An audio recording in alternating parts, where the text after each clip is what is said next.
Okay, so basically I went to take this to get it aligned, and they said that this bushing here is bad, and they recommend doing both of them. They wanted somewhere from $500 to $700 depending on whether they had to cut the brackets off, which I checked.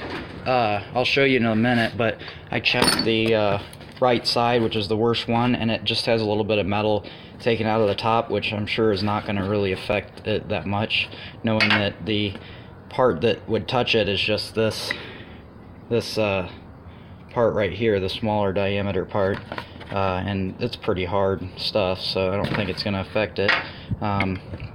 So yeah, I'm gonna show you how I'm gonna lift this thing up, because last time I tried it with wood and like 3 jacks, and it still just kept breaking the wood. So I'm gonna try it a different way.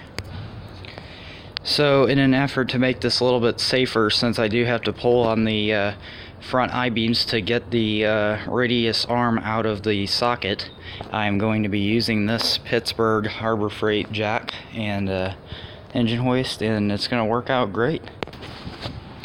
Alright, so here's the setup. I got my hoist here on 2-ton, and I think that'll lift it up plenty high. It's already off the ground. You can see how much freaking travel this suspension has and how much camber it gets, negative camber, whenever it goes up in the air. So yeah. And if your radius arms aren't working properly, basically what your radius arms do is first of all keep your front I-beams from falling off, and second of all keeps your geometry of your steering arms and tie rods in the same distance away from the steering box, no matter what suspension height it is at, because as you can see, the steering box is up high, and when the suspension moves, obviously the arms are going to get closer, so it'll change the suspension if your radius arms aren't working correctly. So we're going to go ahead and replace the bushings, and yeah, I'll show you how to do that. Alright, we got the come along here, and we're going to be hooking it up to this truck, and we're going to pull my truck with this truck without any of them running, and hopefully that will pull that radius arm out of that hole.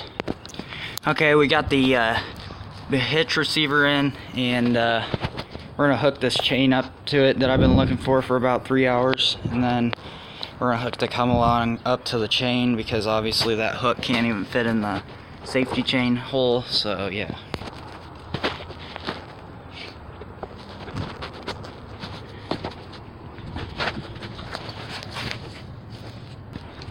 Alright, so I tried it with the spring on there, and it wouldn't come out, so I took the spring off, the clip up there, and then it just pulled right out with the come along. And then you can see the damage. It's pretty bad, and then there's a little chunk missing out up there, but I don't think the inspection guy can see that, so I'll probably be good to just put the new bushings back in there. Alright, so I got the bushing on there, and I got a little bit of grease on it. I don't know if you can see that, but that's gonna help it out. Alright, so I finally got this guy back in there. I don't know if you can see that, and I got the thing back in there. I don't know if I just skipped some video, but it took a hammer and a come along and a jack, and yeah, it's pretty attached to the front I-beam, so, but I got it back in there with some grease, and now I'm going to get the spring back in here into the perch, because it's out of the perch, so I could put it back in the radius arm. So yeah, I'm gonna get that back in. Alright, I got the spring perch, spring retainer, whatever, bracket on there. Now I'm gonna impact that bolt in. Alright, so I got that shock tower impacted on there, and then I've got this at the right ride height, and then I'm going to squirt a little bit more grease on this stuff and make sure that it's not going to get all jacked up whenever I start driving it. And I don't know if that's right, but I'm just going to do it anyway, because you could always like just spray it off and they couldn't tell. But anyway, that's going to help the bushings from getting all destroyed, in my opinion. And then we're going to put this plastic thingy over this guy, which fits on perfectly. And I don't know why the camera looks like that. And this is gonna go there, and it fits in tightly. Wait, actually, hold on. Alright, I got that in all the way now. Now I'm gonna go ahead and put this washer here. It's kind of cupped a little bit. I don't know if you can see that, but the numbers are gonna go on the inside there. And then forgot to put some grease on the outside of that, but I'm gonna put some grease on there too, just to make sure that that's not gonna be an issue with the rubber deteriorating. So I don't want to do this again. Alright, so I got the wheel pushed in a little bit so I can get that nut on there. I got everything greased up.